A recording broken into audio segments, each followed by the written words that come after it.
जिस तरह की ये विभत्स घटना घटी है, इसमें भगा करके उसको मारना, गोली मारना छाती के ऊपर, ये बहुत ही दिल को दहलाने वाली घटना है। जिस पुलिस से वो प्रोटेक्शन की उम्मीद रखता है, जिस पुलिस से वो अपनी हिफाजत की उम्मीद रखता है, और अगर उसे हिफाजत की जगह वहाँ गोली का सामना करना पड़े तो मैं समझता हूँ कि इससे दुखद घटना नहीं हो सकती। ये खुद ही देख रहे हैं कि पूर्वांचल के लोगों से जब वोट लेने की बात होती है तो उसके सम्मान में कसीदे पढ़े जाते हैं। छठ के का कार्यक्रम हो तो जो चीज़ वो नहीं करते हैं उसको भी बढ़ा चढ़ा के दिखाते हैं कि हम पूर्वांचलियों की संस्कृति के साथ हैं, हम उनकी अस्मिता के साथ हैं, हम उनके जान माल की रक्षा करने के लिए उपलब्ध हैं। वो दाह संस्कार भी उस परिवार के हिसाब से नहीं हुआ। वो दाह संस्कार भी आनन फानन में दिल्ली पुलिस वालों ने घर वालों को, घर के लोगों को धमका करके और उसका दाह संस्कार कर दिया गया।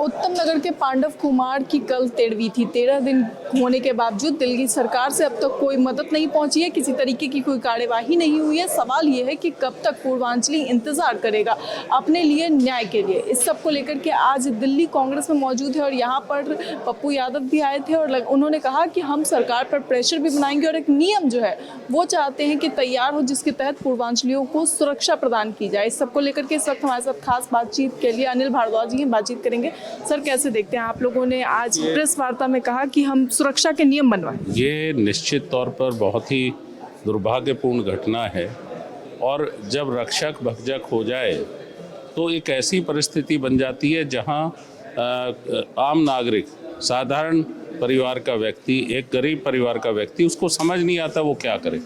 जिस पुलिस से वो प्रोटेक्शन की उम्मीद रखता है, जिस पुलिस से वो अपनी हिफाजत की उम्मीद रखता है, और अगर उसे हिफाजत की जगह वहाँ गोली का सामना करना पड़े तो मैं समझता हूँ कि इससे दुखद घटना नहीं हो सकती।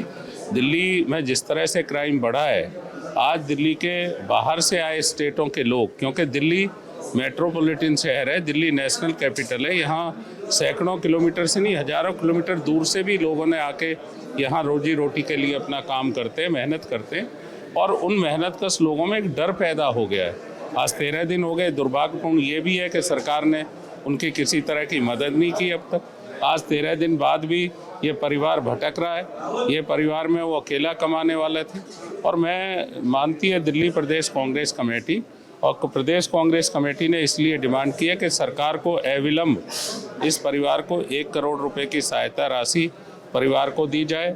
साथ ही साथ एक व्यक्ति को इस परिवार में से सर्विस से, नौकरी से, सरकारी नौकरी से जोड़ा जाए, और जिस तरह ये घटना अंजाम हुई है, आगे ये घटनाएं ना हों, इनकी रोकथाम के लिए एक एक्ट बनाया जाए जो विशेषकर दिल्ली से बाहर से बसे प्रांतों के लोगों पर लागू हो, चाहे वो नॉर्थ ईस्टर्न स्टेट के लोग हैं, चाहे पूर्वांचल के लोग हैं, चाहे दूर दराज के स्टेटों से आए लोग हैं, जिससे वो नेशनल कैपिटल में अपने को एक हिस्सा माने, एक उनका जो अस्तित्व है उसको पूरी तरह से जी सकें, उनको कहीं किसी तरह का डर और भय ना हो। इसके लिए उस एक्ट के लिए भी कांग्रेस पार्टी ने डिमांड की है। लेकिन सर, जिस तरीके से आप लोगों ने जो चीज़ें मांग की है, दिल्ली की सीएम से भी उनका परिवार मिला, क्या उसके बाद कोई कार्यवाही हुई? परिवार ने क्या बात की? परिवार आज आपके सामने यहाँ इस मंच पे था, प्रदेश कांग्रेस कमेटी के। उनके पिता भी थे, उनके कजन ब्रदर भी थे जो एकमात्र उनके परिवार में बात करने योग्य, और उन्होंने अपनी पीड़ा रखी कि हम मिले, लेकिन आज तक हमें कोई किसी तरह की सहायता दिल्ली सरकार ने नहीं की है।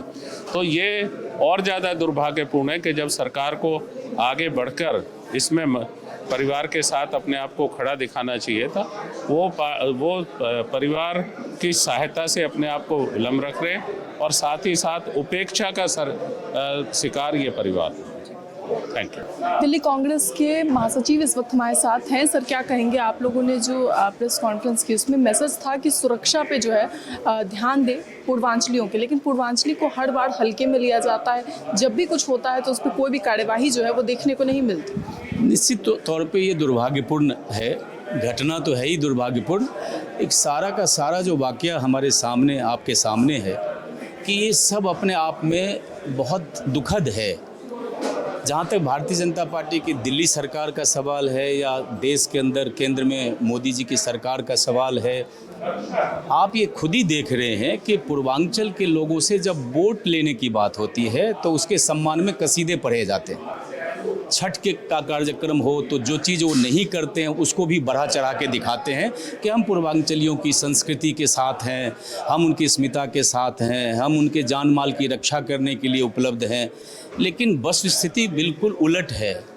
ऐसे में जो घटना आज घटी है वो घटना पूरे पूर्वांचल और पूरे देश के लिए मैं कहूँगा, क्योंकि पूर्वांचल कोई देश से बाहर का हिस्सा नहीं है। पूर्वांचल के लोग खासकर दिल्ली में, जहाँ एक तरफ आप देखेंगे कि प्रशासन में बहुतायत लोग प्रशासन में हैं, चाहे वो IPS हो, IAS हो, चाहे प्रोफेसर्स पढ़ाने का काम हो दिल्ली यूनिवर्सिटी में, सरकारी दिल्ली सरकार के स्कूलों के अंदर, या फिर लेबर क्लास के लोग हों या मध्यम वर्गीय लोग हों, चाहे वो नौकरी हो, चाहे वो फैक्ट्री में काम करने वाले लोग हों, ये तमाम लोगों का जो योगदान है दिल्ली को निर्माण देने में, वो पूर्वांचलियों की किसी से अगर ज़्यादा नहीं है तो कम भी नहीं है। और हम सब लोग कहीं ना कहीं संस्कृति से जुड़े हुए लोग हैं। हम कभी किसी के दिल को दुखाने का काम नहीं करते हैं।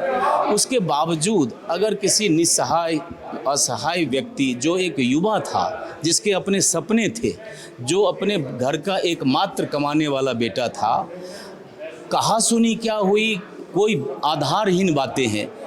एक स्पेशल ब्रांच का हेड कांस्टेबल अपने पिस्टल को निकाल करके और भगा करके, जब कोई व्यक्ति डर के भाग रहा हो तो उसको, तो अगर कोई क्राइम भी कर रखा है, फिर भी जो ह्यूमन राइट्स कमीशन है उसमें भी इन बातों का कहीं ना कहीं कानूनन अधिकार है उस व्यक्ति को कि आप उसके साथ मारपिटाई नहीं कर सकते। कोर्ट उसको अपना निर्णय देगा, कोर्ट अपना न्याय देगा। इसलिए हम कहते हैं law will take its own course. But apart from all of that, जिस तरह की ये विभत्स घटना घटी है, इसमें भगा करके उसको मारना, गोली मारना छाती के ऊपर, ये बहुत ही दिल को दहलाने वाली घटना है। इसकी हम भर्त्सना भी करते हैं और पूर्वांचल के लोगों को और देश के लोगों को और दिल्ली सरकार को, LG महोदय को, होम मिनिस्टर को, प्रधानमंत्री को, जो बड़ी बड़ी बातें पूर्वांचल को लेके समय समय पे करते रहते हैं, आज जब उसके साथ इतनी बड़ी घटना हुई है तो वो उनके मुंह से एक शब्द नहीं निकल रहा है, उनके मुंह में दही जमी हुई है। तो ये पूरा पूर्वांचल, पूरी दिल्ली और पूरा देश देख रहा है कि किसी भी व्यक्ति, मैं पूर्वांचल की बात क्यों करूं, मैं तो यहाँ प्रोफेसर बन के पढ़ाने का काम किया है। मैं तो ये कह रहा हूँ ये मानवीय मूल्यों के खिलाफ है। We are very much human beings, we must not do such act. और वो भी जो कानून का रक्षक है, जो हेड कांस्टेबल है, जिसको सरकार ने पिस्टल दी थी बदमाशों को डराने के लिए, बदमाशों को काबू में करने के लिए, वो एक निसहाय बिहारी को, युवा को गोली मार देता है और उसके मौके पे ही मौत हो जाती है। तो सरकार के लिए सोचने का विषय है। हम लोग कांग्रेस पार्टी में, हमारे जो नेता हैं आदरणीय देवेंद्र यादव जी, जो दिल्ली प्रदेश के हमारे अध्यक्ष हैं, उनके हिसाब से वो इस न्याय के लिए जो आज PC की है, या हम उनके जो पांडव कुमार पीड़ित परिवार है उसके घर गए, उनसे सांत्वना व्यक्त की, उनको ढाढ़स बंधवाया। तो ये नेता जो हमारे देवेंद्र यादव जी है, ये इनकी दरिया दिली है। कोई भी इशू हो, न सिर्फ पूर्वांचल का, दिल्ली के लोगों के साथ कोई भी समस्या हो, उन समस्याओं को लगातार उठाने का काम कर रहे हैं और वो बहुत संवेदनशील नेता हैं। इसीलिए इसको आज PC करके इन्होंने उजागर करने का काम किया है और जैसा उन्होंने अनाउंस किया है वो आगे भी। यात्रा की बात की जा रही थी कि यात्रा जो है वो निकाली जाएगी, क्या है वो यात्रा, कब से कब शुरू हो? देखिए, निश्चित तौर के ऊपर कलश यात्रा, जो अस्थियां, हम किसी व्यक्ति का जब देहांत हो जाता है तो हम उस राख को लेकर के, अस्थिया को लेकर के गंगा जी में प्रवाहित करते हैं।